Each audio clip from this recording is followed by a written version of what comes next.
उसकी 14वीं आयत से लेकर 16वीं आयत तक हम खुदावंद के कलाम को सुनेंगे। अहदनामा जदीद में से मुक़द्दस मरकज़ की मार्फत लिखा गया इंजील बयान, उसका 16वां बाब 14वीं आयत से लेकर 16वीं आयत तक हम खुदावंद के पाक और मुक़द्दस कलाम को अपनी रहनुमाई के लिए सुनेंगे। लिखा है, फिर वो उन 11 को भी जब खाना खाने बैठे थे दिखाई दिया और उसने उनकी बेइत्तेकादी और सख्त दिली पर उनको मुलामत की, क्योंकि जिन्होंने उसके जी उठने के बाद उसे देखा था उन्होंने उनका यकीन न किया था। और उसने उनसे कहा कि तुम तमाम दुनिया में जाकर सारी खलक के सामने अंजील की मुनादी करो। जो ईमान लाए और बपतिस्मा ले वो निजात पाएगा, और जो ईमान ना लाए वो मुजरिम ठहराया जाएगा। कलाम मुक़द्दस का पढ़ा और सुना जाना हम सबको। साल पहले की बात है, पता नहीं कितने साल पहले की बात है। तो पता एक टीले पर, पहाड़ी पर, ऊंची जगह पर बहुत बड़ा पेड़ों का रेवड़ जो है वो चल रहा था। वो शायद 100 की तादाद में थी, बहुत बड़ा रेवड़। अचानक एक भेड़ चलते चलते चलते चलते एक किनारे पर पहुंची। नीचे उसने खाई देखी, पता नहीं उसके ज़हन में क्या आया, उसने नीचे छलांग लगा। उसके बाद सारी की सारी जितनी भी भेड़ें थी, लाखदार थी, शायद वो गिनती उनकी नहीं थी, पता नहीं कितनी तादाद थी, सारी की सारी भेड़ों ने नीचे छलांग लगा और 80% भेड़ें जो है वो मर गई। एक ढेर लग गया, उसके ऊपर जो गिरती रही वो जख्मी हुई शायद, लेकिन शायद मरी नहीं। और उसके बाद, इस वाक़े के बाद एक बड़ा मशहूर माकूला निकला, आज हम उससे सब वाकिफ हैं, जिसे हम भेड़ चाल कहते हैं। बगैर सोचे समझे भेड़ ने क्या किया, एक ने छलांग लगाई, बाकियों ने बगैर सोचे समझे कि पता नहीं क्या है पीछे, उन्होंने बगैर सोचे समझे नीचे छलांग लगा दी और उनमें से कई 100 मर गई, बाकी जख्मी हुई। आज सियासत में, जो मुल्की सियासत है या आलमी सियासत हम इसे कहें, उसमें और शायद कलीसियाओं में भी ऐसा ही हाल पाया जाता है। ये पोस्ट मैंने पढ़ा था कुछ दिन पहले, एक पास्टर्स का ग्रुप है, उसमें मैंने पढ़ा था और मुझे रेलेवेंट लगा, मुनासिब लगा आज के मजमून के ताल्लुक से। आज का जो मजमून होगा वो आज की जो सनदी आयत हम जिसे कह सकते हैं, जो हमारी मरकजी आयत होगी, वो है 16वें बाब की 16वीं आयत। 16वें बाब की 16वीं आयत में लिखा हुआ है, जो ईमान लाए और बपतिस्मा ले वो निजात पाएगा, और जो ईमान ना लाए वो मुजरिम ठहराया जाए। बड़ा ध्यान से गौर से सुनने वाला मजमून है। क्या बपतिस्मा निजात है? बपतिस्मे के बारे में आज हमने सीखा। बड़े सारे इसके बारे में सवाल जवाब आते रहे, होते रहे। आज हम इसके बारे में थोड़े वक्त के लिए बपतिस्मा एक साक्रामेंट है। मसीही ईमान में मैं और आप, हम सब 2 साक्रामेंट्स को जो है वो मानते हैं। कौन कौन से हैं? बपतिस्मा और अशारिबा। बपतिस्मा का साक्रामेंट जो है ये कब, आपको याद है कि कब इसको जो है वो हुक्म के तौर पर दिया गया, या कब इसके बारे में बताया गया, या कब इसका इजरा हुआ, या कब इसका आगाज हुआ? कोई आपको पता है? कब हुआ था? यीशु मसीह के पैदा होने पर। मैं मसीही बपतिस्मे की बात कर रहा हूं, ये याद रखिए। यीशु मसीह के मुर्दों में से जी उठने के बाद और सऊद आसमानी यानी आसमान पर उठाए जाने से पहले यीशु मसीह जब मुर्दों में से जी उठे थे और अभी आसमान पर उठाए नहीं गए थे, तब जब खुदावंद यीशु मसीह ने इसका इजरा किया और इसको कहा कि ये हुक्म जो है मैं तुम्हें देकर जाता हूं, ये तब से इसका आगाज हुआ। बपतिस्मा जो है इसके लिए जो ग्रीक वर्ड यूज किया जाता है वो है बैप्टिज़ो। इसके मायने है डुबोना, रंगना, दाखिल करना, शामिल करना या शमूलियत इख्तियार। और से आपने सुना है, मैसेज आपका थोड़ा शायद लंबा ही हो जाए। क्या क्या मिली क्या आपने मेरे साथ है? डुबोना, रंगना, शामिल करना, दाखिल करना या शमूलियत इख्तियार करना।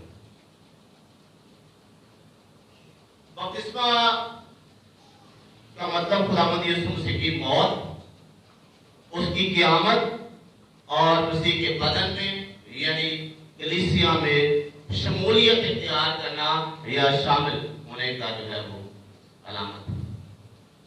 ये है असल में बपतिस्मा। क्या है?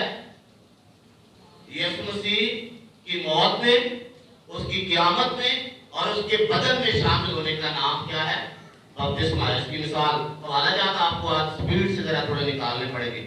रोमियो के नाम का लिखा गया था, उसका 6ठा बाब, उसकी 3री और 4थी आयत।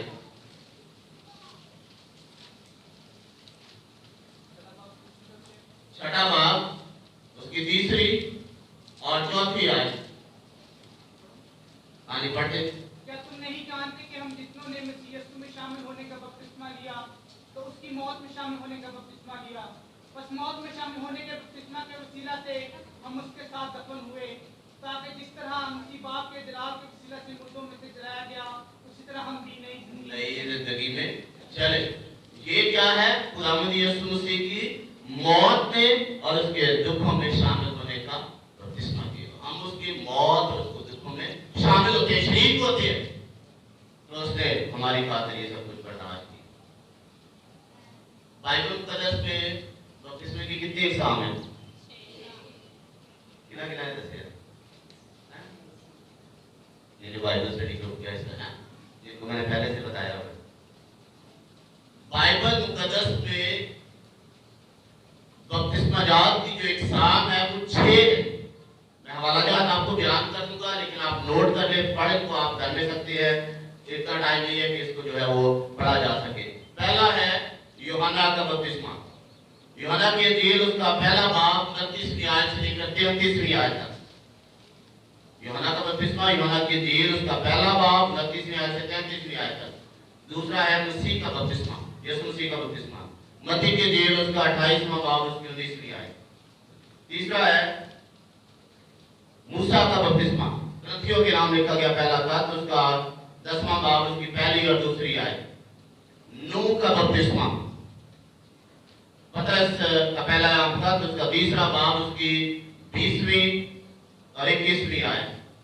मसीह के दुखों का बपतिस्मा, लूका की इंजील उसका 12वां बाब 50वीं आयत। मरकस की इंजील उसका 10वां बाब 37वीं आयत से 45वीं आयत तक। और आखिरी और छठा रूह और आग का बपतिस्मा, इमाल की किताब उसका 10वां बाब 44वीं आयत से लेकर 48वीं आयत तक।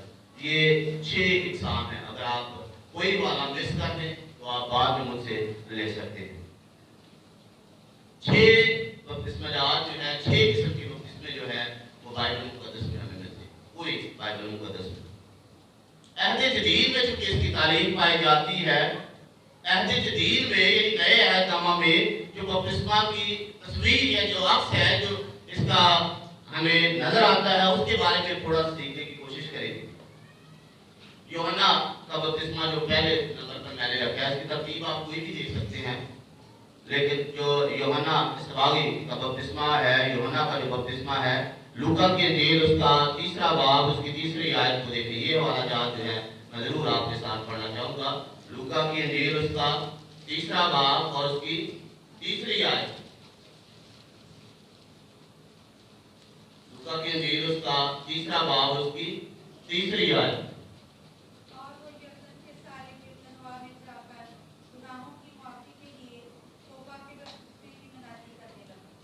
यहाँ पर लिखा है वो यरदन के सारे गिरदोनवा में जाकर गुनाहों की माफी के लिए तौबा के बपतिस्मे की मनादी करने लगा।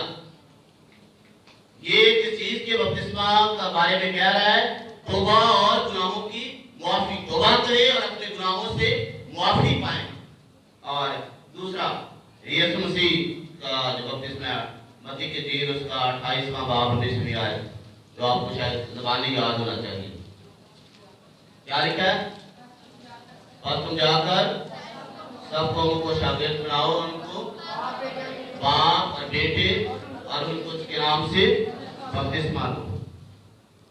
यहाँ पर खुदावंद यीशु मसीह सब कौमों के बारे में कह रहे हैं कि सब कौमों को क्या करो?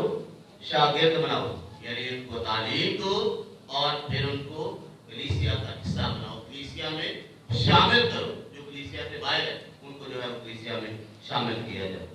तीसरा था रूह कुद्स का बपतिस्मा। ये नए अहदनामा की बात है, रूह कुद्स का बपतिस्मा। इस बात को जरूर याद रखें कि रूह कुद्स का बपतिस्मा जो है वो रूह कुद्स से मामूर हो जाने या रूह कुद्स से भर जाने को जो है वो रूह कुद्स का बपतिस्मा कहा जाता है। और अगर हम मरकस की इंजील उसका पहला बाब 8वीं आयत वो ये निकाल लें, लूका की इंजील उसका 3रा बाब और उसकी 16वीं आयत निकाल लें। बहनों बेटियों में से मरकस की इंजील उसका पहला बाब उसकी 8वीं आयत, बेटों में से लूका की इंजील उसका 3रा बाब उसकी 16वीं आयत। मरकस की इंजील उसका पहला बाब और उसकी 8वीं आयत।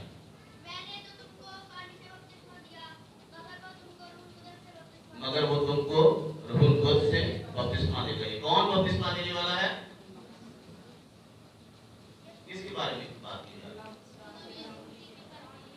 यूहन्ना कह रहा है कि मैं तुम्हें पानी से बपतिस्मा देता हूं, लेकिन जो बाद में आएगा यीशु मसीह वो तुम्हें किस तरह बपतिस्मा देगा?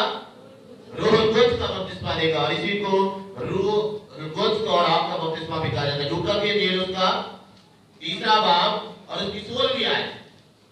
तो यूहन्ना ने उन सब से जो जवाब में कहा, मैं तो तुम्हें पानी से बपतिस्मा देता हूँ, मगर जो मुझसे जोरावर है वो आने वाला है, मैं उसकी जूती का तस्मा खोलने के लायक नहीं। वो तुम्हें रूह कुद्स और आग से बपतिस्मा देगा। ये रूह कुद्स का बपतिस्मा जो है ये कौन दे सकता है?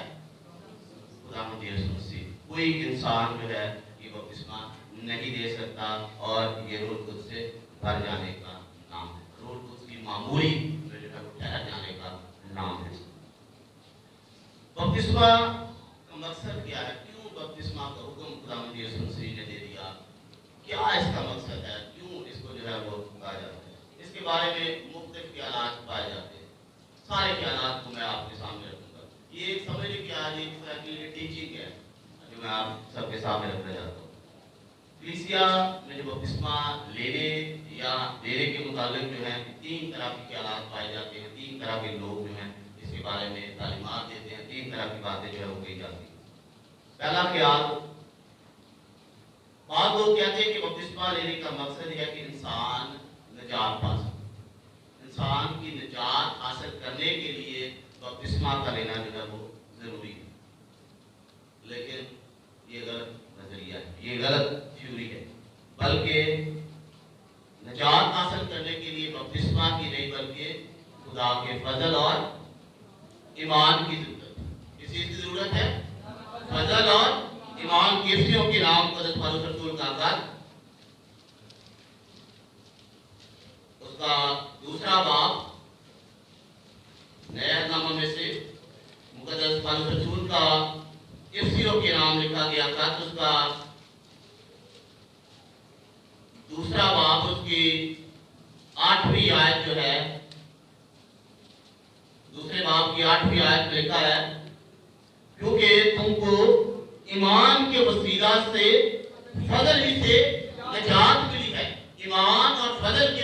से जो है वो निजात मिलती है। और ये तुम्हारी तरफ से नहीं, ये खुदा की बख्शिश है। ये इंसान की तरफ से नहीं है, बल्कि किसकी बख्शिश है? ये खुदा की बख्शिश है। अगर 3-4 मैं और आपके सामने मिसालें रखूंगा। लूका की इंजील उसका 7वां बाब उसकी 36वीं आयत से 50वीं आयत तक आपको एक वाक़ा मिलेगा। आप इसको घर में जाकर पढ़ सकते हैं। लूका की इंजील मैं हवाला जब आपके सामने रखूंगा, ये थोड़ा सा बयान करूंगा तो आपको बड़े अच्छे तरीके से समझ आ जाएगी। लूका की इंजील उसका 7वां बाब 36वीं आयत से 50वीं आयत तक इस तरह का मिलता है। यीशु मसीह एक घर में जाते हैं, वहां पर एक औरत, बदकार औरत बैठी होती है। वो अपने आंसुओं से यीशु मसीह के पांव भिगो देती है। शागिर्दों में से एक शागिर्द क्या कहते हैं कि अगर इसको पता होता कि कितनी बदचलन है तो शायद इसको अपने करीब भी आने ना देता। दिल में ये बात क्या है? ऐसा ही है।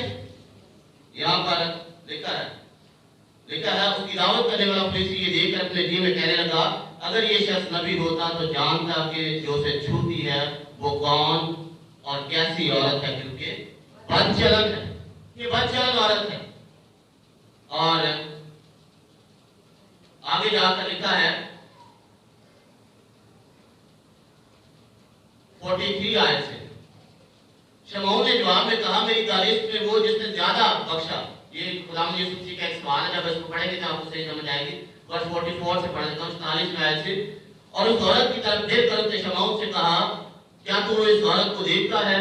मैं तेरे घर में आया, तूने मेरे पांव धोने को पानी न दिया, मगर इसने मेरे पांव आंसुओं से भिगो दिए और अपने बालों से पूछे। तूने मुझको भोसा न दिया, मगर इसने जब से मैं आया हूँ मेरे पांव चूमना ना छोड़े। तूने मेरे सर में तेल न डाला, मगर इसने मेरे पांवों पर इत्र डाला है। इसलिए मैं तुझसे कहता हूँ कि इसके गुनाह जो बहुत थे माफ हुए, क्योंकि इसने बहुत मोहब्बत की। मगर जिसके थोड़े गुनाह माफ हुए वो थोड़ी मोहब्बत करता है। और उस औरत से कहा, तेरे गुनाह माफ हुए। इस पर वो जो उसके साथ खाना खाना बैठे थे अपने जी में कहने लगे कि ये कौन है जो गुनाह भी मुआफ करता है? मगर उसने औरत से कहा, तेरे ईमान ने तुझे बचा लिया, सलामत करेगा। यहाँ पर कोई बपतिस्मे का जिक्र नहीं लिखा। उससे क्या कहा कि तेरे ईमान ने तुझे बचा लिया है, सलामत चली जा। उसके गुनाह जो है वो मुआफ कर दिए गए। खुदावंद यीशु मसीह ने कोई रिक्वायरमेंट नहीं रखी सिवाय एक के, और वो क्या थी? उसने पूरा किया, ईमान के साथ उसके कदमों में बैठी रही। एक और वाकया, छोटे से कद का इंसान कूलर के दरख्त पर चढ़ जाता है। तो कई खुदावंद यीशु मसीह उसके घर में गए। खुदावंद यीशु मसीह जब उसके घर में गए तो उसने क्या रवैया इख्तियार किया? उसने कहा कि जिनसे मैंने नाहक लिया है उनको 4 गुना दे दूंगा। सबको कहा कि मैं 2-2 गुना सबको दे दूंगा। यीशु मसीह ने आगे उसको क्या कहा? आज इस घर में निजात आई है। अगर बपतिस्मा इतना जरूरी होता कि निजात उसके वसीला से मिलती तो यीशु मसीह से क्या कहते? पहले बपतिस्मा ले, फिर तू निजात हासिल करेगा। लेकिन खुदावंद यीशु मसीह ने उसे कहा कि आज इस घर में निजात आई है। फिर आपको याद होगा कि खुदावंद यीशु मसीह छोटे से बिल्कुल बच्चे थे, उसको हैकल में लेकर जाया गया। वहां पर एक बुजुर्ग आदमी मिलता है, उसका नाम क्या था? शमौन ने जब खुदावंद यीशु मसीह को देखा, उठाया तो क्या कहा? मैंने तेरी निजात देख ली है। तब खुदावंद यीशु मसीह ने, या कोई ऐसी तालीम नहीं पाई जा रही थी, लेकिन बावजूद उसने कहा कि मैंने, मेरी आंखों ने तेरी निजात को देख लिया है। और साथ एक और भी बात कही थी, अब मुझे क्या कर तू भले अब अपने पास बुला ले। अल्फाज और हो सकते हैं, लेकिन मफहूम ये था कि बेशक अब तू मुझे अपने पास बुला ले। अगर और ऐसी कई बातें बयान की जा सकती हैं। अगर बपतिस्मा ही मियाद होता निजात हासिल करने का तो ये लोग कभी भी निजात ना पाते, निजात हासिल ना करते। खास हवाला एक आप सबके सामने पढ़ना चाहूँगा इमाल की किताब में से। इमाल की किताब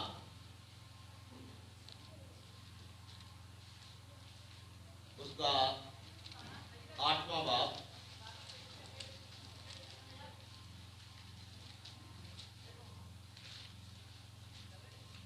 इमाल की किताब उसका 8वां बाब 9वीं आयत से, 9वीं आयत से आप जो है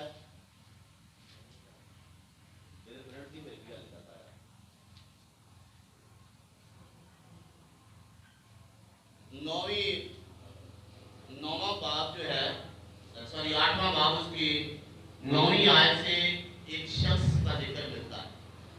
इसका नाम क्या है? शमाउन। पेशे से ये क्या है? जादूगर है। लिखा है, मैं थोड़ा सा आगे जाकर 12वीं आयत पढ़ लेता हूँ। आप इसको 9वीं आयत से पढ़ेंगे तो आपको ज्यादा समझ आएगी।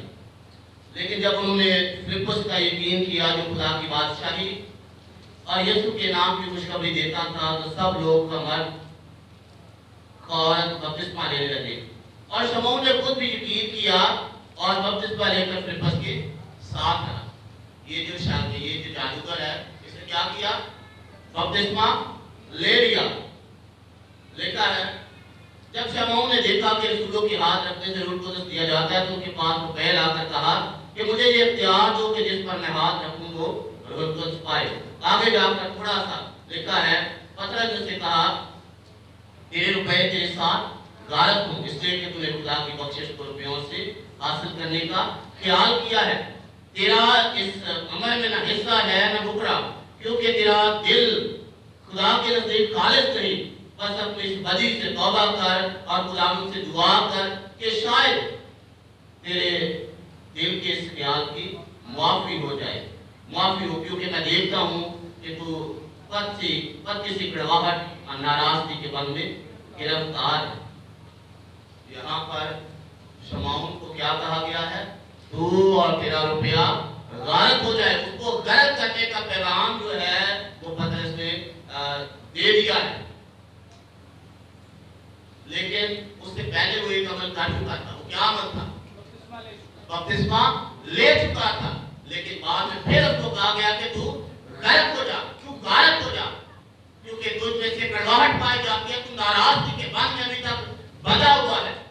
लेकिन अगर बपतिस्मा मियाद होता निजात था तो वो आदमी बच जाता, क्योंकि उसने तो इससे पहले बपतिस्मा जो है वो ले लिया हुआ। लेकिन बपतिस्मे की बदौलत वो है नहीं बच सकता। और दूसरा ख्याल, ये पहले ख्याल के भी तीन जो है वो मैंने 3-4 चीजें आपके सामने रखी थी। दूसरा ख्याल, बाद लोगों का ख्याल है कि बपतिस्मा जो है नजासत, गंदगी, हमारे गंदगी नजासत पाई जाती है, ये इससे धोई जाती है। बपतिस्मा की बदौलत हम इससे धोए जाते हैं। मगर ये भी ख्याल दुरुस्त नहीं है, क्योंकि पतरस जो है वो इस बात की नफी करता है। वो कहता है कि ऐसा नहीं है। पतरस का पहला आम था, उसका 3रा बाब, पतरस का पहला आम था जो बेटा या बेटी को निकाल दे, इसको जरूर पढ़ दे। 3रा बाब उसकी 21वीं आयत। और उसी पानी का मुशाबा भी यही बपतिस्मा यीशु मसीह के जी उठने के वसीला से अब तुम्हें बचाता है। उससे जिस्म की निजासत का दूर करना मुराद नहीं, बल्कि खालिस नीयत से खुदा का ताल्लुक होना मुराद है। यहाँ पर क्या लिखा है? इस चीज से मुराद जिस्म की निजासत को दूर करना नहीं है। ये जिस्म की निजासत और गंदगी को दूर करने के लिए नहीं है। और हम शायद समझते हैं कि इससे निजासत या गंदगी जो है वो दूर की जा सकती है। तीसरा ख्याल है, अगर बपतिस्मा का मकसद नजात या नापाकी या गंदगी या नजासत को दूर करना नहीं, ये दो नजरियात अगर नहीं है तो फिर क्या इसका मकसद? अगर दो पहले जो ख्यालात हैं वो नहीं है तो फिर मकसद कोई ना कोई होगा जो खुदावंद यीशु मसीह ने हुक्म दे दिया है। आपको याद है नबी की इंजील उसका 28वां बाब और उसकी 19वीं आयत क्या लिखा है? सब जरा इसको बुलंद आवाज से पढ़े। बस तुम जाकर सब कौमों को शागिर्द बनाओ और बाप और बेटे और उसके नाम से बपतिस्मा दो। यानी खुदावंद यीशु मसीह के शागिर्द बनने का नाम है, कलीसिया में शामिल होने का नाम है, उसके साथ चलने का नाम है, उसके साथ वफादार रहने का नाम है, कलीसिया में अपने आप को शामिल करने का नाम है। ये चंद एक और हवाला जात मेरे साथ निकाले, एक और नुक्ता को मैं आपके सामने रखना चाहता हूँ। नया नामा में से मुकम्मल तौर पर मैं इस बात को जो है वो वाज़ेह कर देना चाहता हूँ। गलतियों के नाम लिखा गया मुकद्दस पौलुस रसूल का खत, गलतियों के नाम लिखा गया था, तो उसका 3रा बाब और उसकी 27वीं और 28वीं आयत, 27वीं और 28वीं आयत लिखा है, और तुम सब जितनों ने मसीह में शामिल होने का बपतिस्मा लिया, मसीह को पहन लिया। मसीह में शामिल होने का, कलीसिया में शामिल होने का। और ना कोई यहूदी रहा, ना यूनानी, ना कोई गुलाम, ना आजाद, ना कोई मर्द, ना औरत, क्योंकि तुम सब मसीह यीशु में एक हो। एक कलीसिया जिसे कहा जाता है, सब के सब एक हो गए। एक और हवाला मेरे साथ निकालिए। करंथस की कलीसिया के नाम लिखा गया, पहला खत उसका 12वां बाब उसकी 13वीं आयत, 12वें बाब की 13वीं आयत में लिखा है, क्योंकि हम सब ने का यहूदी हो, का यूनानी, का गुलाम हो, का आजाद, एक ही रूह के वसीला से एक बदन होने के लिए बपतिस्मा लिया है। और बदन किसको कहा जाता है? कलीसिया। एक बदन होने के लिए, कलीसिया में एक होने के लिए हमने क्या किया है?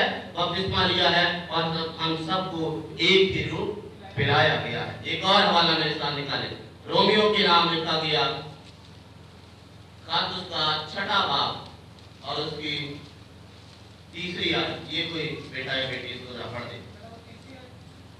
6ठा बाब उसकी 3री आयत। क्या तुम नहीं जानते कि हम जितनों ने मसीह यीशु में शामिल होने का बपतिस्मा लिया, तो उसकी मौत में शामिल होने का बपतिस्मा लिया। ये वाला पहले भी पढ़ा गया था शुरू में। लिखा है, क्या तुम नहीं जानते कि हम जितनों ने मसीह में शामिल होने का बपतिस्मा लिया, तो उसकी मौत में शामिल होने का बपतिस्मा लिया। ये 3 हवाला जात, 3 दलीलें हैं जिस बात को साबित करती है कि बपतिस्मा हम कलीसिया में शामिल होने और फिर खुदावंद यीशु मसीह के साथ चलने के लिए देते हैं। और ये किसी किस्म के तफरके और बातों को जो है वो खत्म कर देता है। अब सारी बातों को बयान करने के बाद बास लोगों के जहन में ये ख्याल शायद आ रहा हो, या शायद आ भी सकता है, या आना भी चाहिए, कि पादरी साहब को जो सही तालीम लगती है वो बयान कर रहे हैं। ऐसा है, जो पादरी साहब को सही लगती है वो बयान करें। सारी दुनिया तो और बयान कर रही है, लेकिन ये बात जो है मैं आपके सामने 2 ऐसी बातें रखना चाहूंगा जिससे मेरे इस पैगाम को जो है मज़ीद मैं समझता हूँ कि मजबूती मिले। ये क्या मिला? कलाम मुक़द्दस, बाइबल मुक़द्दस, पुराना और नया है ना, पूरी बाइबल मुक़द्दस आपके सामने है। ठीक है, कोई ऐसा शख्स जो पहले से मसीही हो और उसने दोबारा से बपतिस्मा लिया हो, अगर आपको कहीं पर ऐसा हवाला मिले तो मुझे भी जरूर बताइएगा, मेरे इल्म में इजाफा हो। पूरी बाइबल मुक़द्दस में कोई ऐसा शख्स जो पहले मसीही कलीसिया का रुकन हो, जो पहले से मसीही हो, ठीक है, पहले से मसीही हो, कलीसिया का हिस्सा हो, और उसने दोबारा जो है वो बपतिस्मा लिया हो, तो जरूर मुझे भी बताइए। दूसरी बात कहा जाता है, शुरू में एक बात मैंने कही थी, नजरिया बयान किया था, ख्याल बयान किया था कि अगर बपतिस्मा नहीं देते तो हम निजात नहीं पाते। खुदावंद यीशु मसीह ने अपने शागिर्दों से बात कही थी कि तुम 12 कबीलों का क्या करोगे? इंसाफ करोगे। किनको किनको ये बात कही थी? 12 शागिर्दों। अगर आपको कभी बाइबल मुकद्दस में यीशु मसीह के 12 शागिर्दों का बपतिस्मा मिले, 12 में से एक का भी मिले, तो मुझे जरूर बताइए। बाइबल मुकद्दस आपके घरों में आपके सामने मौजूद है। ये 2 बातें आपके सामने रखना चाहूंगा कि बाइबल मुकद्दस में पहले से कोई मसीही हो जो पहले आपको पूरी बाइबल मुकद्दस में से हवाला मिले, मुझे जरूर बताइएगा। मैं कामिल हूं, हो सकता है मेरे इल्म में आप इजाफा करने का बायस बने। और यीशु मसीह के 12 शागिर्द, उनका बपतिस्मा का आपको कहीं पर हवाला मिले तो मुझे जरूर बताइए। यीशु मसीह के 12 शागिर्द जो थे उनका भी बपतिस्मा हुआ। अगर ऐसा नहीं है, अगर ऐसा नहीं करता तो फिर जरूर इस बात को याद रखें कि बाकी तालीमात जो है वो उनको अपनी कलीसिया का, अपने खानदान का हिस्सा न बने। गैर मसीही, गैर प्यारी और गैर कलीसियाई जो तालीमात, इनको ना अपने खानदान का हिस्सा बनने दें और ना ही इनको जो है वो अपनी कलीसिया का, ना खानदानों का, ना बच्चों का, अपने ईमान का हिस्सा इनको ना बने। इब्रानियों का मुसन्नफ कहता है कि बपतिस्मों और हाथ रखने की तालीम की बुनियाद दोबारा ना डालें। इब्रानियों के नाम छठा बाब उसकी दूसरी आयत में लिखा, बपतिस्मों और हाथ रखने की तालीम की बुनियाद दोबारा हम ना डालें। ये ना सोचे कि दुनिया पता नहीं क्या कर रही है। हम इंसान हैं, हम बाशऊर हैं, हमें पता है कि हमने क्या करना है, हमारे लिए क्या अच्छा है, क्या बुरा है। हम ऊपर से उस किसी से मैंने शुरू बात की, ऊपर पहाड़ से छलांग मारेंगे तो हमें पता है हमारा नुकसान होगा। हम बाशऊर हैं, हम अक्लमंद हैं, हमें पता है कि कौन सी चीज हमारे लिए नुकसान का बायस है, कौन सी चीज हमारे लिए फायदे का बायस है, कौन सी चीज हमें ईमान में मजबूत कर सकती है, कौन सी चीज जो है वो हमें ईमान में कमजोर कर सकती है। भेड़ चाल जो है उसको इख्तियार ना, भेड़ों की मानना बने, बादशाह बने। एक बात मुझे याद आ गई है, मैंने अपने नोट्स में नहीं लिखी थी लेकिन मुझे एक याद आ गई है। पता नहीं कौन सा पैगाम था, मैंने एक बात कही थी वो मुझे याद आ गई है। कहते हैं कि नीम हकीम खतरा है जान। जो थोड़ा सा नीम का मतलब होता है, थोड़ा सा नीम का इस्तेमाल, थोड़ा सा जो डॉक्टर होता है वो क्या होता है, जान के लिए खतरा होता है। और साथ में मैं जब कोई पुराना मैसेज मुझे याद नहीं मैं कर रहा था तो मैंने इस बात को बयान किया था कि कम विलम पादरी खतरा ईमान। कम विलम, जिसको पता ही ये बातों का, वो आपके ईमान के लिए खतरा है, आपको गुमराही की तरफ लेकर जा रहा है। अगर ये बातें आप इन पर ईमान रखते हैं, अगर आपको कोई तालीम देता है कि आप पहले से मसीही है और आपको दोबारा से बपतिस्मा लेने के लिए तैयार कर रहा है, तो जरूर याद रखें कि आपको गुमराह कर रहा है।